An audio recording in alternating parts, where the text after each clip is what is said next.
Hi, I'm Brandon Poe, founder of Poe Group Advisors and creator of the Accounting Practice Academy. You are listening to the Accountant's Flight Plan podcast, where we talk about stuff in the accounting world.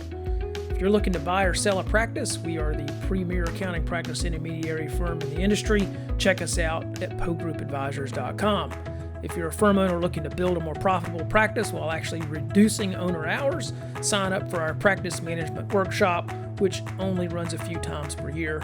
Learn more at accountingpracticeacademy.com. Welcome to the Accountant's Flight Plan podcast. I have a really special guest today, Darryl Boyd. And what we decided to do on the podcast is something a little different than we've done before. And we're going to have our own team members on as guests. And so Darryl is, we've had a couple of team members on in the past, but we're going to do a whole series of these and release them throughout 2024. A little bit about Darryl. So he joined Poe Group Advisors in 2016, and he serves clients in Eastern Canada and the Northeastern US.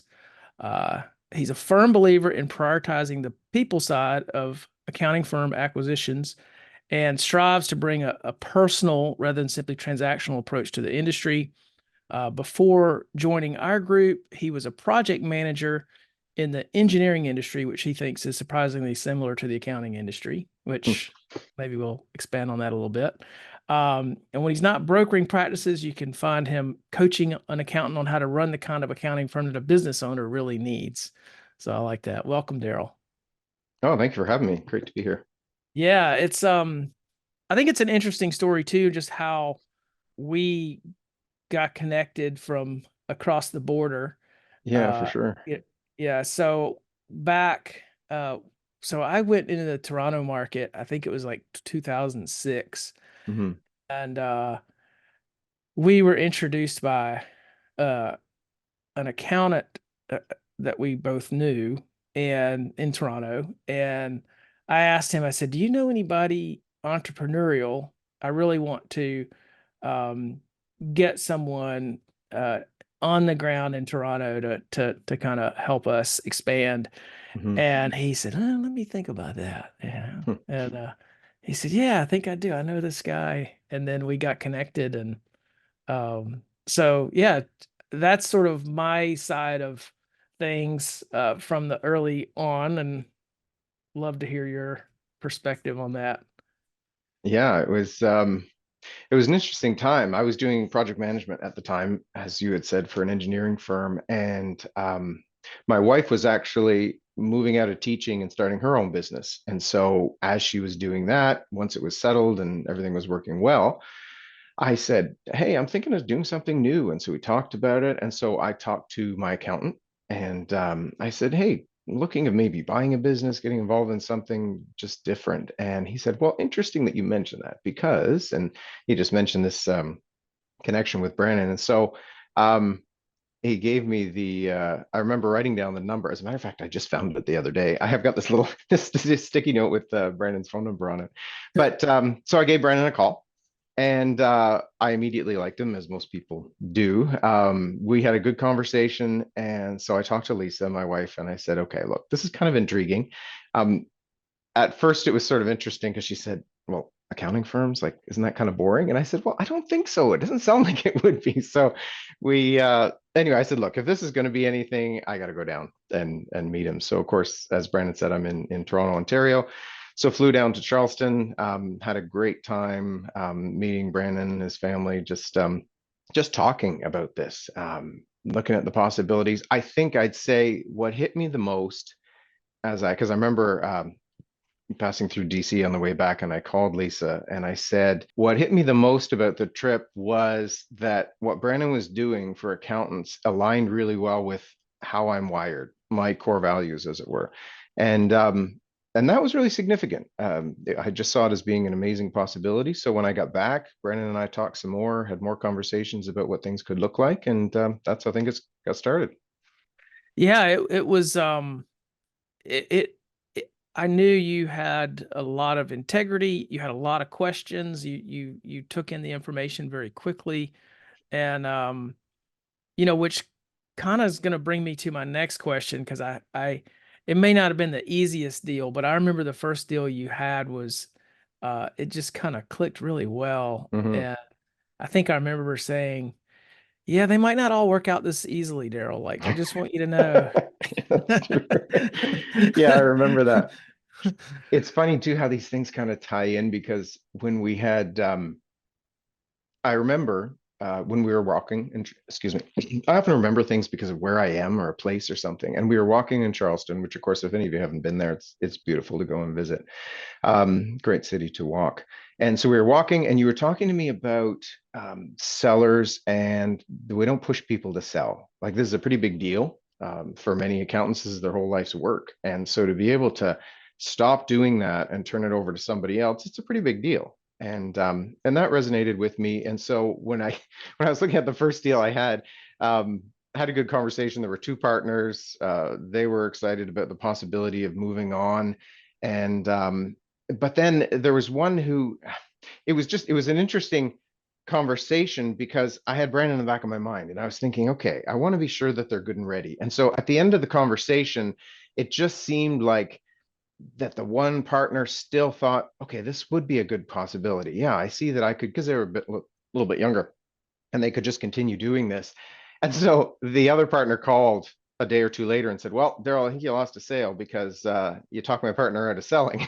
So I think it was maybe a month or two after that that we talked, and then the partner was back on. In other words, they tried what they were going to do, and then it really hit them and said, you know what?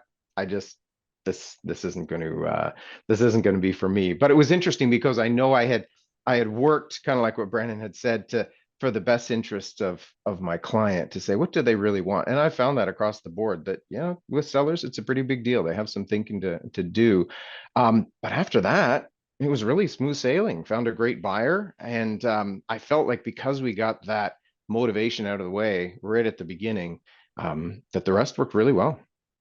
Yeah, when they know, it's Hmm. different than just kind of going in and going, I think I know what I want to do, Yeah. right? It's Yeah. because what I would imagine might have happened if let's say you didn't give them that space to think through and really think through what they wanted, Hmm. they might have gone ahead and tried to sell the practice, and then they would have that would have hit at some point. It might have hit Hmm. when they got their first offer. It might have hit when they talked to their first buyer, and then you would have paused, and then by then you've got other people involved and so much time invested. And so I think the Yeah. way you approached that was actually just, well, it worked out, but I think it was the right thing to do, even if it had gone the other way. I think it was the right approach. Well, yeah, I think so. These things just, I find they just have a way of coming back. It's, as I said, and I'll probably say it a few times, along the way here, I've really learned that it's a pretty big deal, and it takes a little bit in talking to somebody to really get a sense of motivation and a sense of, hey, this is a big, big step for them. Some are really, like in this case, they were really absolutely sure. Sometimes you have to start along the way, and they're pretty sure but not quite sure, and I understand that as well. I Yeah. mean, some of it isn't so much that they're not sure; it's just they're uncertain. What's it going to look like? A buyer coming in and that kind of thing. But what I appreciate about this industry, and it has some overlaps with engineering as well, but the integrity of the sellers, like the reason why it kind of makes them nervous is because they care about their clients, they care about their Mhm. staff, and they're not going to hand that over to just anybody. And all they've known up to that point that can control things is themselves. Yeah. So yeah. Yeah. Now, I was going to ask you, like, okay, what's an example of your easiest transaction that you've ever seen, and what's maybe the one of the toughest that you've seen? Um, is that one rank up there towards the top of? That would be one of the easiest. Yeah. Yeah. We've had Yeah. some that have been like that, but that one, yeah, it was pretty straightforward. It makes a big Yeah. difference when you've got people, like I said, who are motivated. There was a lot of respect, buyer and seller back and forth. I had another one which is quite similar to that, just a little bit bigger in size, but a few years later. And that one really stands out to me because the seller, it's this seller was so like I got continual feedback from buyers saying, you know what, it was a good call. This might be a possibility, or other people saying, you know what, it wasn't a great fit. But what they all said was, that was amazing conversation. It was just really good. It was not a waste of time, even if they didn't go forward. that everybody had this sense of respect from the seller, that the seller was respecting the buyer's time and being interested in their firm. And that was a lot like that first one. So it went really smoothly. Yeah. When the buyer really gets a sense that not only is the seller wanting to make sure there's a good fit, but they really care about who that buyer is going to be. That's why when you were talking about my bio, and I don't apologize for this relational aspect with what we do is yeah, there's a lot to it there that it's not just transactional kind of thing. Yeah. Yeah. Yeah, you really get to it's sometimes I have clients and I'm kind of sad that the transaction is coming to a close because you develop a real friendship with them and Hmm. uh you care about them on a deeper level and then the transaction's over and um it's amazing how fast our role ends. I mean Hmm. it's like once the deal closes, um, we can be there for support and transition assistance and those sorts of things, but usually they're pretty busy and they have to move on. And so you kind of Right. lose that relationship most of the time. Yeah. Um, But there's always that key thing that for that point in life where you were working together on something, and it was a pretty significant thing that each party had to do.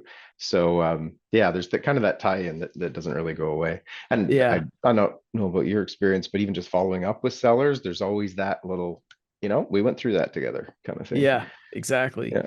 And it Yeah. usually takes, I mean, but the thing is too, is like the seller is usually quite busy right after the closing, For sure. so, Oh yeah. so they're preoccupied a little bit for a while. Yeah. So it's fun to kind of go back 6 months after the close when everything's all the dust is settled and Hmm. that's always enjoyable. Yeah, What about absolutely. your toughest deal?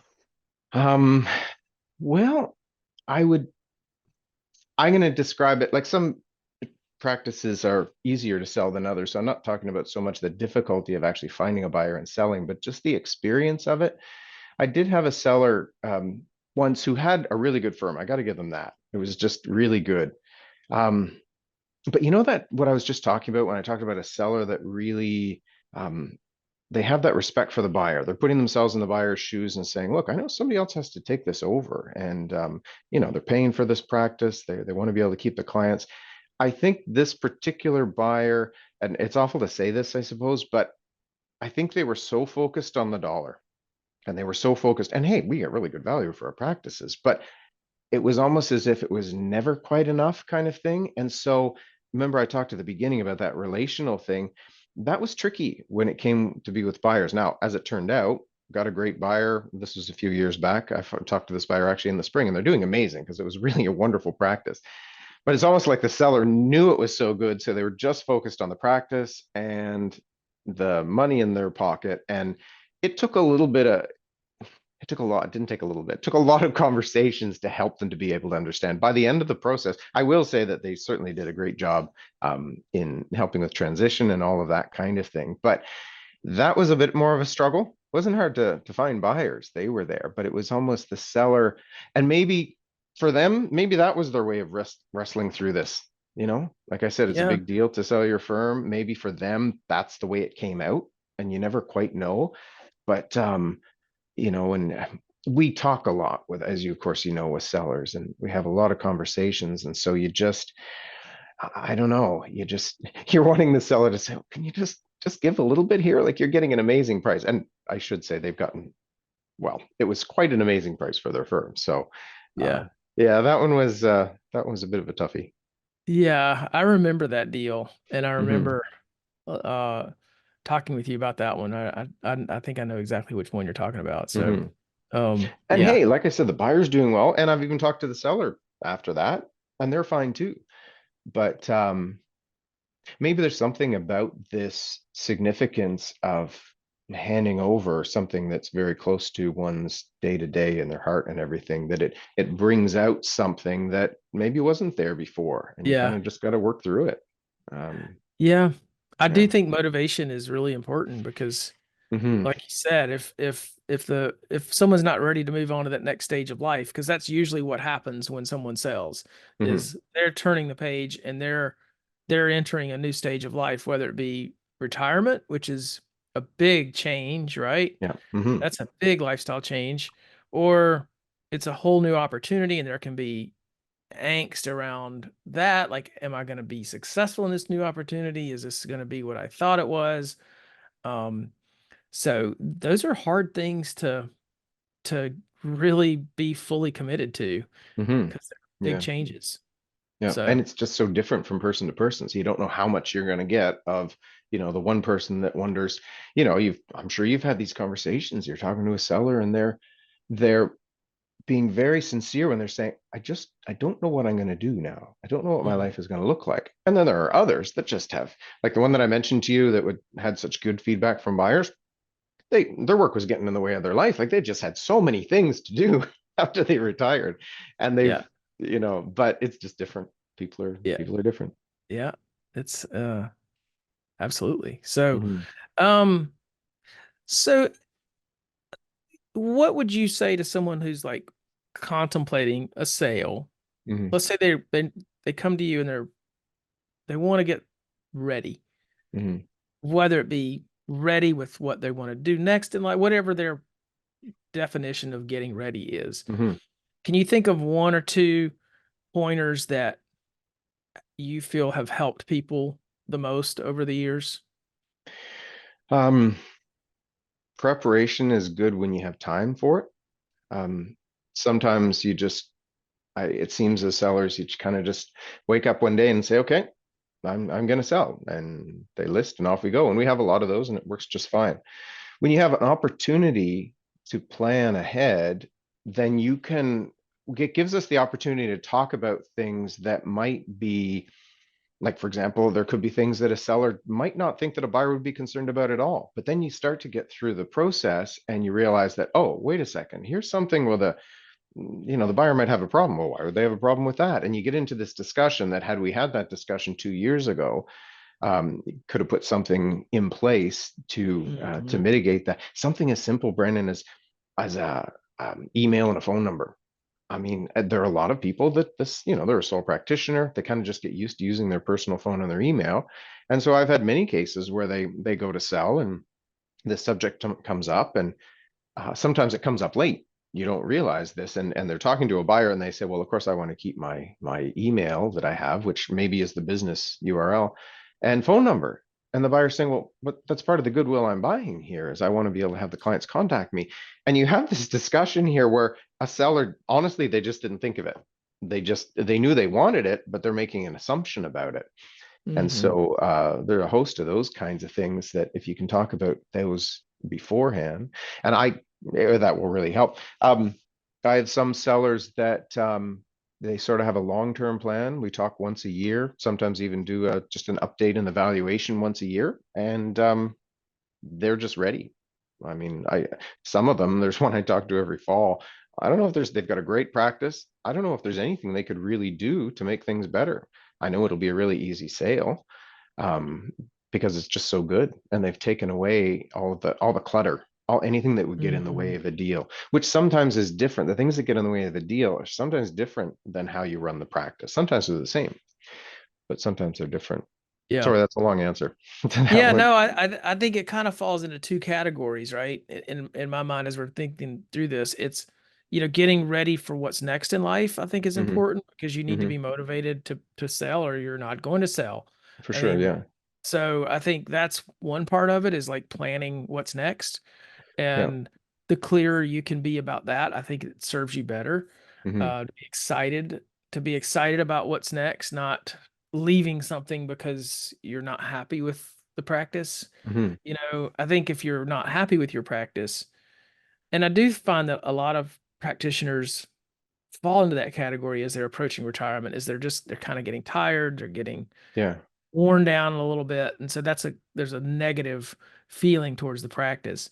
Hmm. Um, and for those people, like sometimes preparing can actually extend how long you want to stay in the business, right? Hmm. If you can take those pain points away from the practice, then you actually might enjoy the practice and might want to stick around longer, which is fine with us, right? So, Hmm. um, yeah, I think it's those two categories that Yeah, some kind of people. preparing oneself kind of thing, as you said, and then preparing the practice. And there's a significant overlap because those things that like in that example that I gave, obviously there's motivation for the individual to keep their personal information, their contact info. But um, was it really that important? Like if they had planned ahead, they could still keep that same, they could still keep their contact info, but just change it so it's not connected with the business. So Yeah. I sat down once and I was thinking about these types of things as it relates to valuation. I know I've told you this before, but I remember the day I sat down and I thought, how many things affect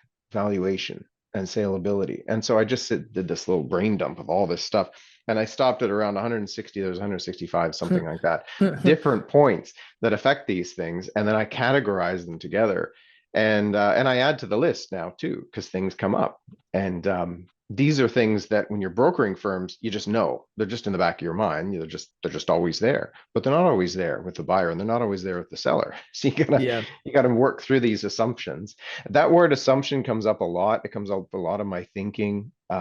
Assumptions about a buyer, what they would have, about how their practice could work. A seller, assumptions about their own practice and its desirability. So I think a lot of what we do is just working through these things to expose those assumptions and say, are they correct or not? And if they're not, then, what's reality like and how do we Yeah. conform to, what's real in the marketplace kind of thing. Yeah. Yeah. Yeah. The market's kind of its own fickle little thing too. It's always Yeah. changing, you know. Yeah. Um, so um, let's talk a little bit about transition because I feel like that's one of the things that we have as a company have really done a good job at focusing on, okay, how do we help the buyer seller transition? How do we Hmm. help that handoff? And how do we help that buyer be really successful? Hmm. Um, so what do how do you set up buyers to just their own expectations? Like what do you tell them about transition? Do you feel like that really is crucial for people to understand going into a purchase? Yeah, for sure. I said assumptions a second ago. Honestly, that's the biggest thing with transition, because transition to me is just about human behavior. How do Hmm. people behave when they're told a particular type of news and what the next steps will be?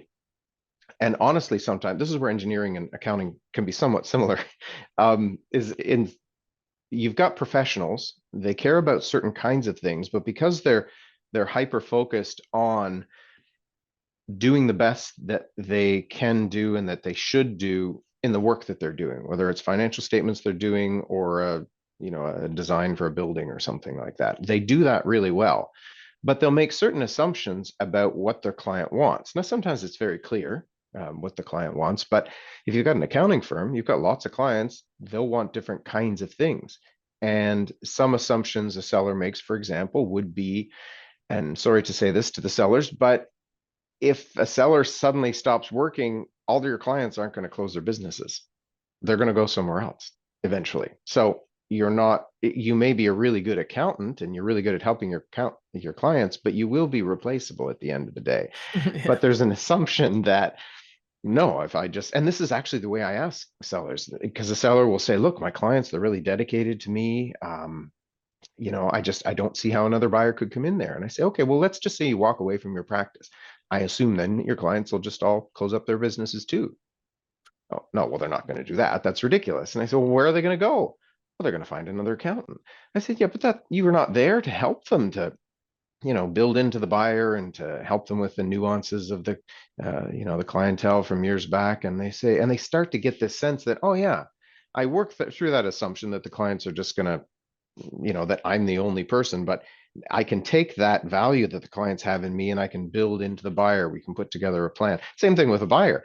They'll assume that, okay, if we tell them that the practice has been, is transitioning over to somebody else, that they're all going to head for the hills, but they don't.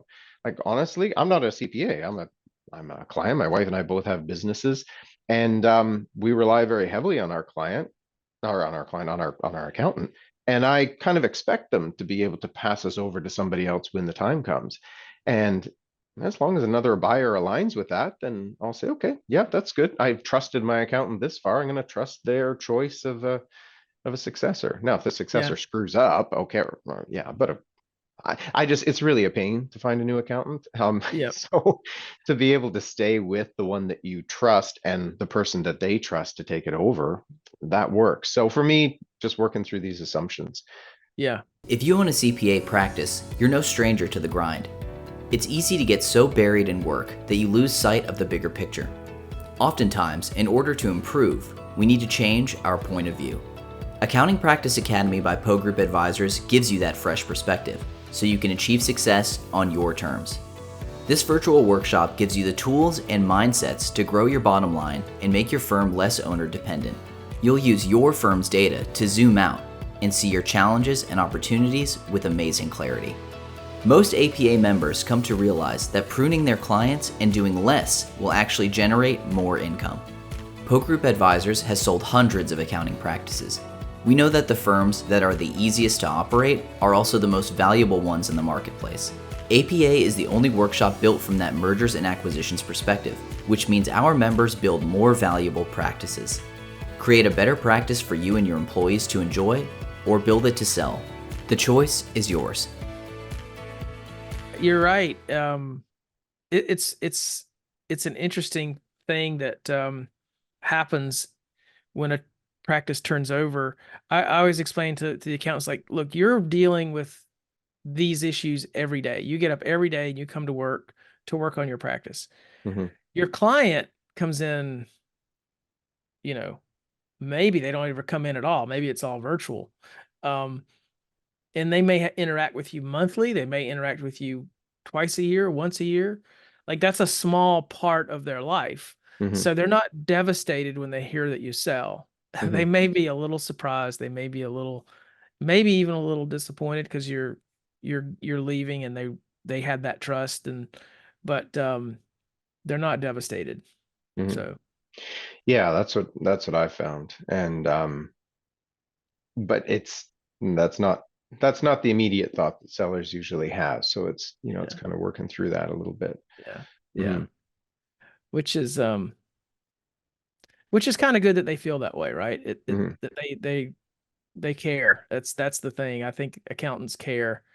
Um, Do you know what I think is cool though for the buyer continuing on is if you can get a seller to kind of open up with their assumptions about their clientele and you can get the buyer to do the same, then they're looking at this and they're saying, okay, well, what is true at these clients and what do they really need? If they don't just need this accountant, but what do they need? They need somebody to do the year end for their business. They need actually a whole lot of other things. And I think yeah, that leads in a business development direction, where on the buyer side, if I can have a buyer, like if I were to have a discussion with the buyer, I'd say you spend that first year learning what your clients really need because it's not always what the accountant thinks.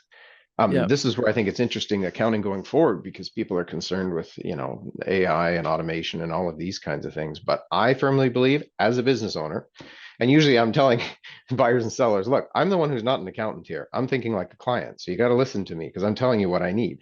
yeah, I think it would be hard. I maybe know two accountants in um, probably in the GTA right now, Greater Toronto area, who I would say they're doing everything that their clients would need for like because of how things are changing in business in years to come. Most of the others are focused on compliance. This is what we did before. We're looking back. We're doing the work. We're doing the year end. But they're not having those conversations with their clients to say, what do you really need? They'll make an assumption about it. And yeah, I think when you really can, um, I don't know, I reflect on this myself because, like time savings, for example, I mean, I'm busy from day to day with things. If my accountant can help me understand something that's going to save me time, I'm happy to pay for that. And I think there are mhm. clients that are happy to pay for more. That it's the accountant that's the problem. They're not realizing that, well, and it's not just services. There are different kinds of things, and each client's going to be a little different. Yeah, and going back to assumptions with that, Hmm. like I've been around enough business owners where they sort of are assuming their accountant should be looking after certain things in their business and should be bringing certain things to their attention, and it's not happening, and then they get frustrated. And I've had conversations with business owners. I'm like, well, your accountant is a tax person, and Hmm. you probably, if you want these kinds of services, unfortunately, it's not likely going to be offered to you where you are. You're going to have to go and find someone that's going to offer that sort of service Hmm. and understands what your needs are. Yeah. Um, and you know, I think sometimes the sellers can have assumptions about their clients that are just totally wrong. And Hmm. a buyer can come in and make a lot of improvements in the practice because that buyer is not going to operate under those assumptions. For Hmm. example, pricing is a great example. I've had Hmm. conversations with a lot of sellers that say, "Oh, I can't possibly increase my prices. People will leave." And then I'll have a buyer come in, and one of the first things they do is increase some of the pricing, and they have no problem at all. But they're also Right. changing some of the offerings. And um, we had one buyer who basically created a packaged pricing offering and grew the practice like 2 or 3 times in the first year. I mean, it was just Hmm. amazing growth because they just repackaged things and repackaged the offerings. Um, but I agree with you. There aren't a lot of firms out there doing that. Hmm. Yeah. Listen to your clients. Listen to the industry. But yeah, it it takes some doing. I'm smiling because I'm thinking I've talked a few times about engineering and accounting. When I was working for a particular engineering firm, we had a client that we did most of the work that I did for them, and they wanted something from us. And I won't go into details of what it was, but it was a major project. It was an ongoing project. It would have been, in my view, pretty easy for us to take on, but it wasn't engineering. It had to do with some other thing. So I won't go into all of that, what it is, but I'm sitting there with the client, and this is a big client. I mean, everybody would know who this is. And I've got the team here, and the client's practically begging us to do this for them. And I see it as this is business wise a great opportunity. This is kind of like easy money, and we'd really be helping the client. And I'm talking to the engineers after, and that was their biggest stumbling point was this isn't engineering. We can't process this. Well, who cares if does it align with engineering? Oh yeah, it aligns really well. I can see how because of the work that we do, it aligns great, but it's not engineering. And so we never ended up doing the work because it didn't fit into the mold of how we did projects. We do civil design, we do this and this. And I'm sitting there thinking, how often does this happen? I mean, does this happen in other businesses? I'm pretty sure it happens in accounting that there could be those key clients there who are really begging their accountant to do certain kinds of things for them, and the accountant's just used to doing what they do. Yeah. I mean, it sounds very pointed that way, but I was sitting there kind of just dumbfounded that we weren't going in this particular direction business wise with the engineers. And I have a whole list of these kinds of things for accountants. I've had a few conversations this year following up with buyers who've bought in the past or just people that want to grow, and they're changing their businesses. Like they're Yeah. really starting to listen to their clients. They're doing all the accounting work. But see, I just think, sorry, I get kind of excited about this, but there are a few professions where you can have that trusted advisor at the core, where you've got like any, I always think of going to my accountant first for anything, for referrals, for all kinds of that. Like, where do you have that in life where it's okay, the trusted person is that person. That's where we go. Yeah. And as buyers or just ongoing firm owners, thinking about that network that you have. If you don't do the work yourself, find somebody else that can help with that. Just every referral that Lisa and I have gotten for our life, really, I think all of them have come through our accountant. And you take it further than that. Anyway, you can see I get really interested in this, and Yeah. if anybody wants, we can have a call on that sometime. But it's very exciting, and I think it can be exciting for a firm owner where you don't have to be afraid about these automation things and AI Yep. and that. As I said, you're focusing on the client, and you'll discover some new revenue lines there, I Yeah. think.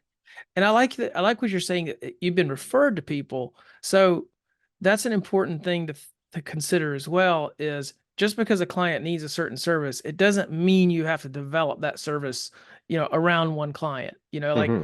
for instance, if one client needs a business valuation, it doesn't mean you have to learn how to do business valuation and do it. Right.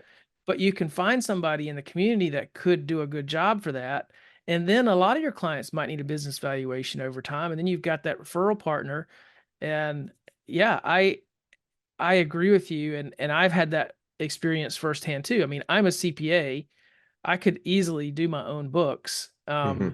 and do my own accounting work, but I've hired someone to do that, and I get tremendous value from that because they have all those connections and relationships. And so when I need, another resource, he points them out to me. It's Hmm. awesome.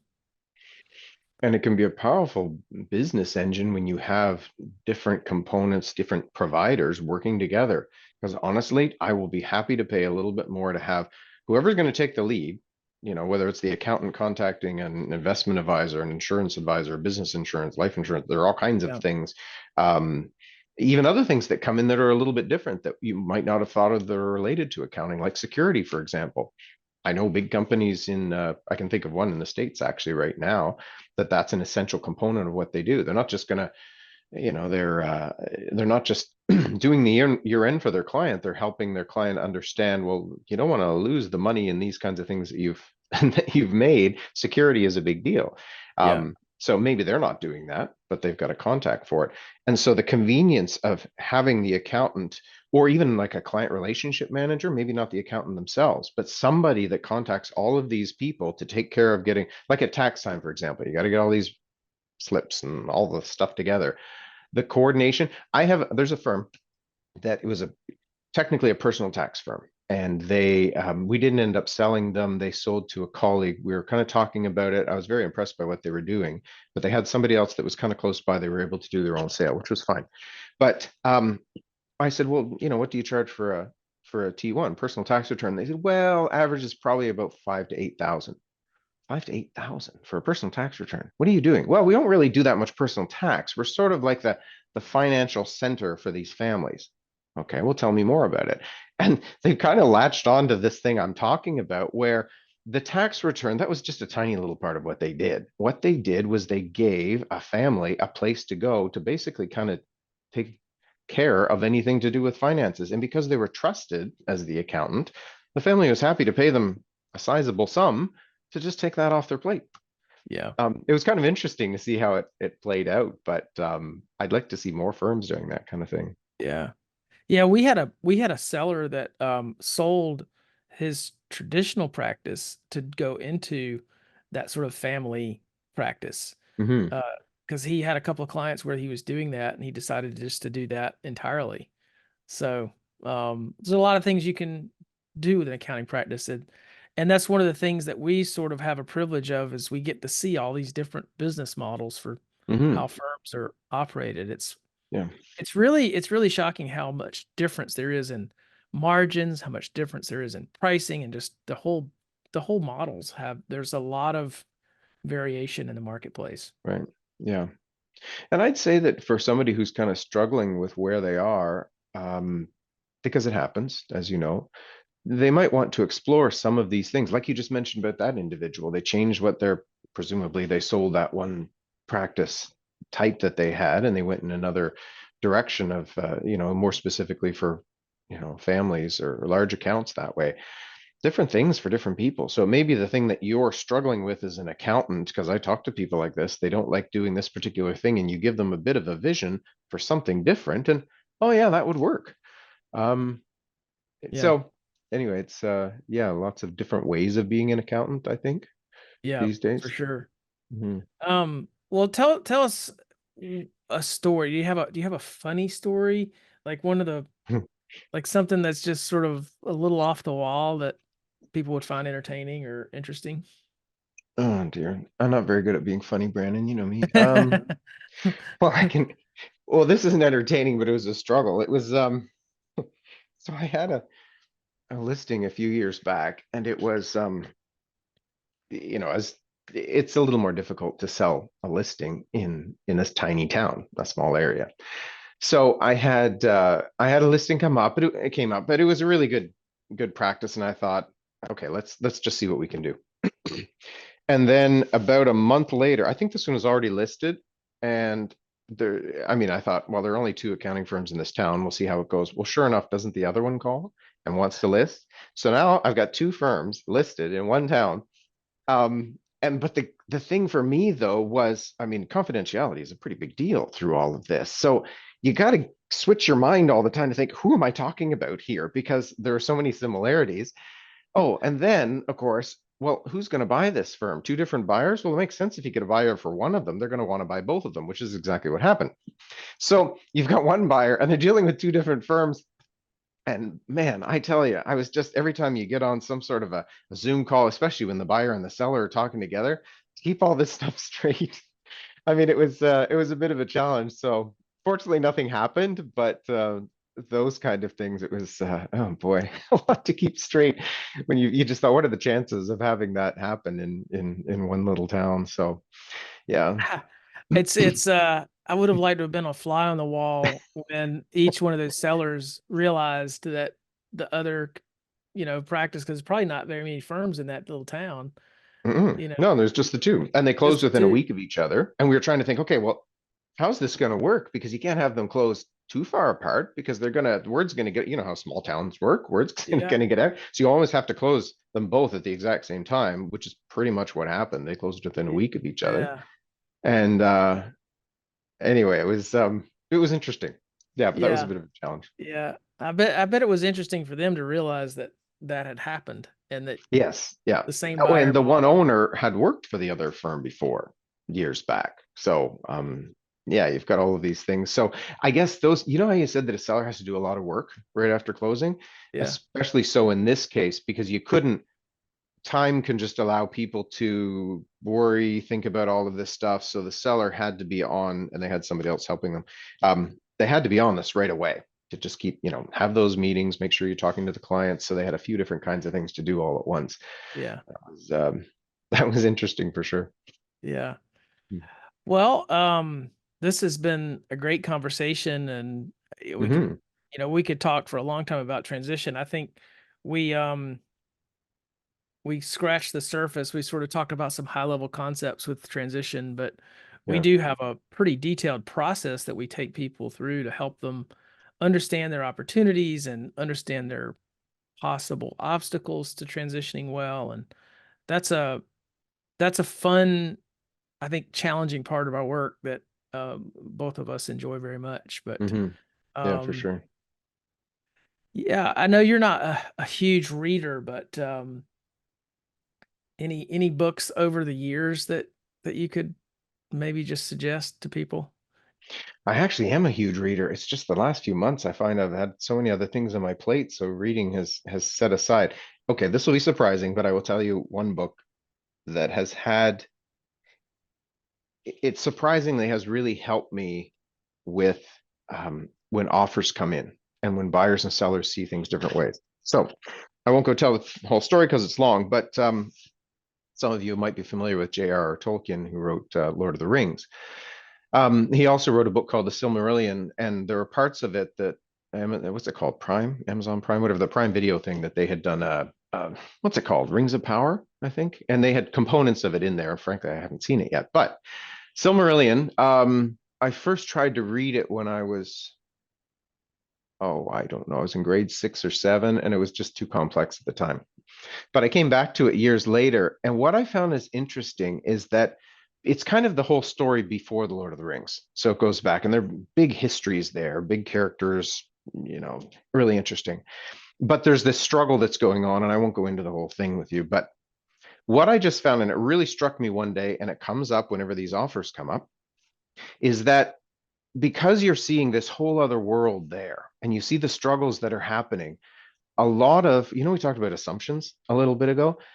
In the book, it's more direct evil that's happening, but you find yourself thinking, if you just like, why are you listening to this? If you just ask, or if you just listen. So these things happen in the story that in a sense they shouldn't have happened, really, if the parties were kind of trusting each other. But when suspicions and those kinds of things come up, relationships go down and it's disastrous. So looking at that story, I'm surprised how often it comes up, because when you get a buyer and a seller, like if there's one thing I could tell a buyer and a seller when they're in the midst of presenting offers, they're looking at this stuff, if anything comes up that seems odd, don't make assumptions about it.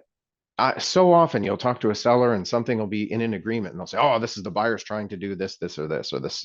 Something will come up and it comes back from a lawyer. on the buyer side, or and they'll make an assumption. The buyer will say, "Oh, the seller's trying to do something." I've just found that usually, if you can get the parties to talk about it, um, it kind of just comes out. So people, if they're not talking, they make assumptions, and then bad things happen. So that's what I learned from the Silmarillion, that I turn into this all the time. And my team's used to me saying this. Something comes up, try to help you get on the phone and say, you're assuming something, or you're suspicious about something. Why is a buyer or seller's doing this? Have you asked them? Let's talk about it. Let's kind of figure it out. Usually it's nothing. It honestly is. But Yeah. I probably know there are things that throw deals just because you have two parties that aren't correctly speaking to each other, especially when things come back from the lawyer, because the lawyer is doing their job. They're putting together a legal agreement with words, but words aren't relational kind of things, and sometimes you have to talk about it a bit to get the words right. So when you see something in black and white, oh, they're asking for this. Well, what do you mean? So the first thing should be, don't panic. Let's talk. Yeah. Anyway, so that's a long Yeah. story, but I'm surprised how often that I remember these scenes from the Silmarillion when I'm talking with people. Yeah, no, that's a great recommendation. That's I always like these book recommendations. They're a little different, I read a lot of business books because I enjoy them, but it's interesting how books like that can definitely impact all sorts of things. So thanks for sharing. Yeah, because it forces you to come out of your world and go into another world for a bit, and you just see things differently with a novel. Yeah. So yeah. Wow. Well, we will close off on that note. Darryl, what's the best way for people to follow you on the online or get in touch with you? Well, I really enjoy having these kinds of conversations that we were talking about, helping people to be successful in their business as an accountant, to think a little bit differently. So those types of things is usually a phone call. So if you call our 800 number, what is it? 888-642-2693 is, and then I'm extension 800. Or you can send me an email at dboyd@poegroupadvisors.com, and we can connect, talk about some of these things for sure. Awesome. Darryl, thank you so much for coming on. It's been a pleasure to chat with you in this format. It's been fun. Yeah, great to talk to you too. Thanks for having me. Thanks for listening to the Accountant's Flight Plan podcast. If you like what you heard today, please follow us so that you can get updates when new episodes are released, and share our podcast with your friends and colleagues. You can also follow Poe Group Advisors on social media. Please visit our website for more information at poegroupadvisors.com.